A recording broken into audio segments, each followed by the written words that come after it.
Hi viewers, welcome to our channel. Elections తర్వాత జగన్మోహన్ రెడ్డి గారు మరి తన ఫ్యామిలీతో కలిసి ఒక చిన్న ట్రిప్ విదేశాలకు వెళ్ళడం చూస్తున్నాం కదా. అయితే ఇదే బాటలో మరి పవన్ కళ్యాణ్ గారు కూడా విదేశాలకు వెళ్ళబోతున్నారు ఫ్యామిలీతో కలిసి అని చెప్పేసి ఒక న్యూస్ అయితే వైరల్ అవుతుంది. సో మరి నిజంగా పవన్ కళ్యాణ్ గారు విదేశాలకు వెళ్తున్నారా లేదా ఎటు సైడ్ వెళ్తున్నారు? సో ఇదే అంశం మీద డిస్కస్ చేయడానికి ప్రజెంట్ మనతో పాటు ఇమ్మంది రామారావు గారు సీనియర్ జర్నలిస్ట్ ఆయన ఉన్నారు. ఆయనతో ఒకసారి డిస్కస్ చేద్దాం. సార్ నమస్కారం. సార్ నమస్తే బాబు. సార్ పవన్ కళ్యాణ్ గారు కూడా విదేశాలకు వెళ్తున్నారు అన్న వార్తలు రావడం చూస్తున్నాం సార్. కొన్ని న్యూస్ ఆర్టికల్స్ లో వచ్చాయి. మరి ఆ వార్తల్లో నిజం ఉందంటారా? నిజంగా విదేశాలకు వెళ్తున్నారా? వెళ్తే ఎక్కడికి వెళ్తున్నారు? నన్ను అడిగితే ఎలక్షన్స్ కంటే ముందు కంటే ఎలక్షన్స్ తర్వాతే మన జగన్మోహన్ రెడ్డి తాలూకు వర్గీయులు చాలా చురుగ్గా పనిచేస్తున్నారు. నాటు బాంబులన్నీ ఇప్పుడే చేస్తున్నారు, కర్రలు కత్తులు ఇప్పుడే చేస్తున్నారు. అలాగే ఆ భార్గవ్ రెడ్డి తాలూకు మీడియా కూడా ఇప్పుడే చురుగ్గా పనిచేస్తుంది. ముందు పనిచేస్తే బాగుండేది. అక్కడ జగన్మోహన్ రెడ్డి వెళ్ళడం అంటే ఏదో 15,000 రూపాయలు ఆన్లీ వెళ్దాం అనుకున్నాడు. వెళ్దాం అనుకున్నట్టయితే ఆయన మీద చాలా అభియోగాలు వచ్చాయి. తప్పకుండా వెళ్ళక తప్పదు అని చెప్పినప్పుడు కూడా నువ్వు వెళ్ళని వీల్లేదన్నారు. మన జగన్మోహన్ రెడ్డి విదేశీ పర్యటన ఆల్మోస్ట్ ఆల్ ముగించినట్టే. ఒకవేళ విదేశ పర్యటనకి వెళ్ళినట్టయితే జగన్కి ఇంకా ఉచ్చు బిగించుకుంటుంది. ఉన్నవి లేనివి అన్నీ కూడా బయటకు వస్తాయి. ఎందుకంటే ఎలక్షన్స్ ముందు ఏం జరిగాయో, ఎవరెవరు ఎలాంటి ప్రతి వ్యూహాలు ప్రదర్శించారో అన్నీ ఇప్పుడే తెలుస్తాయి కదా. మనిషి లేడనుకునేసరికి ఇంకొంచెం ఎక్కువగా వస్తాయి. ఇటువంటి సలహాలు ఎవరో మరి కావలసిన వాళ్ళు ఇచ్చుంటారు. కానీ జగన్మోహన్ రెడ్డి మాత్రం విదేశాలకి వెళ్ళడం కల్లా వాళ్ళ తాలూకు మనుషులే. పవన్ కళ్యాణ్ కూడా, ఎందుకంటే అక్కడ అన్నా లెజినో ఉంది కదా, ఆమెను తీసుకొని వెళ్తారంటే జనం నమ్ముతారు. ఏదైనా పుకారు పుట్టించామంటే జనానికి నమ్మసక్యంగా ఉంటేనే ఆ పుకారు కొంచెం బాగా వైరల్ అవుద్ది మాట. నమ్మసక్యంగా ఉండే అంశం ఏంటంటే 2 బిడ్డలు, భార్య. వాళ్ళు రష్యా ఒకసారి ఇన్నాళ్ళు బాగా నడిపోయాడు. వెళ్తారంటే పవన్ కళ్యాణ్ మీద కూడా అన్ని పుకార్లు వస్తాయి, వాటిని భరించాలి. ఎవరు తెలివైన వాళ్ళు ఎవరు విదేశాలు ఇప్పుడు పోరు. అంత కలిసి డిఫరెన్సు ఓ 18 రోజులు. ఆ 18 రోజులు ఆగకుండా ఉంటారా? ఆగలేరా? మరి 18 రోజులు ఆగకుండా వెళ్ళిపోయినప్పుడు వీళ్ళ మీద ఎన్ని అభియోగాలు వస్తాయి? అది ఆలోచించుకుంటే ఈ ట్రిప్ అన్నది పూర్తి కూడా అర్ధరహితం అన్నమాట ఎవరికైనా సరే. పవన్ కళ్యాణ్ ఎందుకంటే now is the hero of the season. ఈ ఎలక్షన్స్ 24 ఎలక్షన్స్ మాత్రం ఆంధ్రప్రదేశ్లో ఎవరు హీరో అంటే no doubt at all Pawan Kalyan hero. ఎందుకంటే ఒంటరిగా పోరాటం చేశాడు. మామూలు పోరాటం కాదు, అంటే ప్రాణాలకు సైతం లెక్క చేయకుండా పోరాడాడనమాట. మరి ఆ రోజు మన సాయి ధర్మ తేజ్ మీద విసిరినటువంటి అటువంటి బీరు బాటిల్స్, నిండు బీరు బాటిల్స్ కానీ పవన్ కళ్యాణ్ కొడితే అవుట్. ఎక్కడ తగులుతుందో గాజులు తెలియ కదా. అది మరి చేయలేకపోయారంటే చేయడానికి కూడా భయపడ్డారు అన్నమాట. ఎలక్షన్స్ అయిపోయిన తర్వాత ఏం చేశారండి? పులివర్తి రవిని ఎందుకండి నిజంగా పెద్ద సుత్తి తీసుకొచ్చి పెద్ద పెద్ద రాళ్ళు పగలగొడతారు కదా, అటువంటి సుత్తితో పులివర్తి రవిని కొట్టబోయేసరికి సడన్గా ఆయన ఎస్కార్ట్ వచ్చాడు. ఆ గన్మ్యాన్ వచ్చి ఆపాడు. లేకపోయినట్టయితే పులివర్తి రవి ఇంకా అంబేలు మాట అయిపోతాడు మాట. లైఫ్ కండెమ్న్ అయిపోయి ఉండేది మాట. అసలు ఆ తాలూకు చర్య చూసి ఆయన పూర్తిగా స్పృహ తప్పి పడిపోయాడు. అక్కడ ఎలాగున్నట్టయితే మరి పల్నాడంతా ఇప్పటికి కూడా ఉన్నాయన్నమాట. ఇప్పటికీ ఆ పల్నాడు సీమలో వైసీపీ కార్యకర్తల ఇళ్లలో నాటు బాంబులు కనిపిస్తున్నాయి, ఇప్పటికి కూడా ఉన్నాయి. దాంతో ప్రయోగిస్తున్నారు.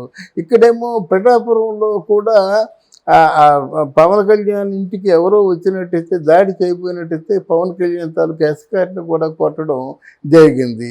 అసలు ఏమిటి ఈ నరమేధం? ఈ నరమేధానికి కారణం ఏమిటి అంటే ఇదే కొనసాగుతూ ఉంటుందా? రేపు పొద్దున్న ఎక్కడ ఎవరైనా కూటమి వాళ్ళు ఎవరైనా సభ పెట్టుకుంటే మీరు ఇలాగ మారణాయుధాలతో ప్రవేశించి ఈ చిన్నాభిన్నం చేస్తారా? ఏమిటో ఈ జగన్మోహన్ రెడ్డి తాలూకు అర్ధరహితమైన పరిపాలన నాకు అర్థం కాదు. ఒకవేళ జగన్మోహన్ రెడ్డిలో ఏమైనా మార్పు వచ్చినట్టయితే వాళ్ళ తాలూకు అనుచరులకి చెప్పొచ్చు కదా.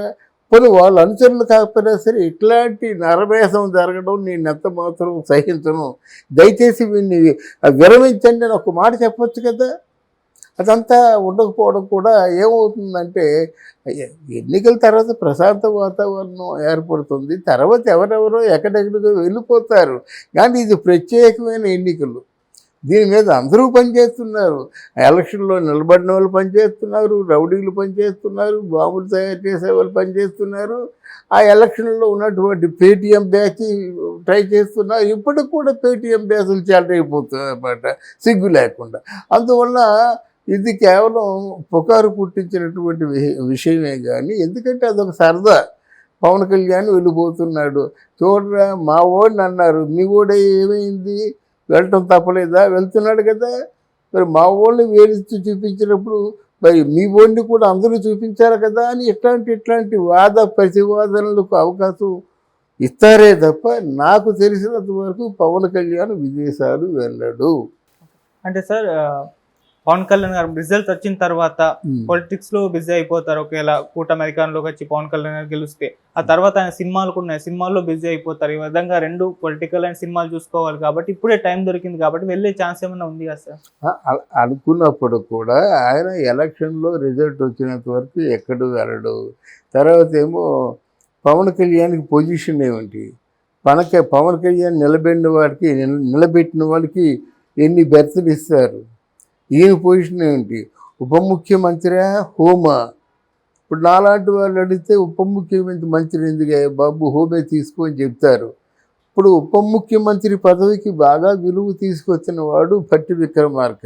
అబ్బాయి నిన్ను ఎలా గౌరవిస్తారో నన్ను అలాగే గౌరవించాలి, నీ ఫోటో వేస్తే ఆ పక్కన నా ఫోటో వేయాలి, నువ్వు ప్రధానమంత్రికి బొకే ఇస్తే నేను ప్రధానమంత్రికి బొకే ఇవ్వాలి, నువ్వు ఏ వాగ్దానం చేసినా పక్కన నేను కూడా జై అనాలి. ఇట్లాంటి షరతులు పెట్టుకున్నాడు.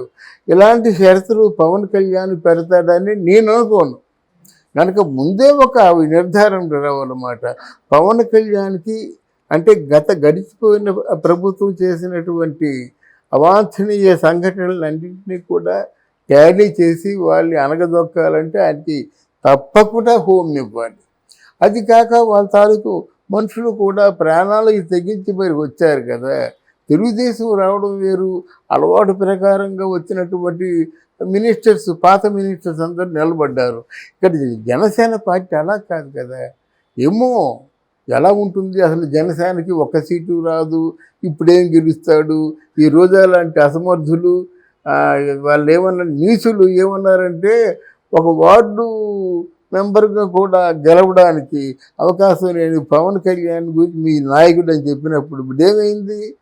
ఇండియా మొత్తం మీద ఎవరైనా దేశభక్తులు ఉన్నారంటే పవన్ కళ్యాణ్ ఒకడని చెప్పేసి ఐక్యరాజ్య సమితి న్యూయార్క్ నుంచి ఆహ్వానం వచ్చింది. అందువలన ఇటువంటి నాయకుడికి ప్రాణాలుండి జనసేనలో నిలబడిన వాళ్ళందరూ కూడా వాళ్ళకి ఏదో పొజిషన్ కావాలి. అంటే అలాగే వీర మహిళలు, జనసేన నాయకులు కూడా వాళ్ళు చేసినటువంటి త్యాగం చిన్నది కాదు. రూపాయి తీసుకోకుండా తినకుండా ఉన్నారు. ఆ మీటింగులు సక్సెస్ చేసి ఇంట్లో డబ్బులు ఇవ్వకపోయినా సరే ఇంట్లో వాళ్ళందరూ ఎన్ని బాధలు పడుతున్నప్పుడు కూడా ఆ బాధలన్నీ భరించి నిస్వార్థమైన త్యాగం చేసినటువంటి వీళ్ళందరికీ న్యాయం చేయాలి కదా. ఇప్పుడు జగన్మోహన్ రెడ్డి కూడా ఎక్కడ ఓడిపోయాడంటే 151 సీటు ఉంది.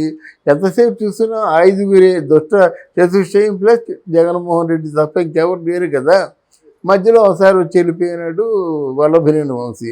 ఒకసారి వచ్చిన దానికి చాలా బరువైనటువంటి నింద వేశాడు, చరిత్ర క్షమించలేని నింద వేశాడు మన వల్లభనేని వంశీ. అంటే మిగతా వాళ్ళందరికీ ఎవరికి సీట్లు లేవు, అపాయింట్మెంట్ లేవు, ఎవరికి అపాయింట్మెంట్ లేదు. ఎలక్షన్స్ ఖర్చు పెట్టిన ఖర్చులో 10వ వంతు కూడా రాలేదు. అందువల్లే నిస్పృహ ఏర్పడింది. చివరిలో పిలిచి సీట్ ఇస్తామన్నా సరే ఎలక్షన్ మేము ఖర్చు పెట్టుకోలేం కదా అనేటువంటి పరిస్థితులు ఏర్పడ్డాయి అన్నమాట. ఎందుకు ఏర్పడ్డాయి అంటే పరిపాలన సవ్యంగా లేక. ఈ పరిపాలన అంటే భయంతో ఉండాలి, క్రమశిక్షణతో ఉండాలి.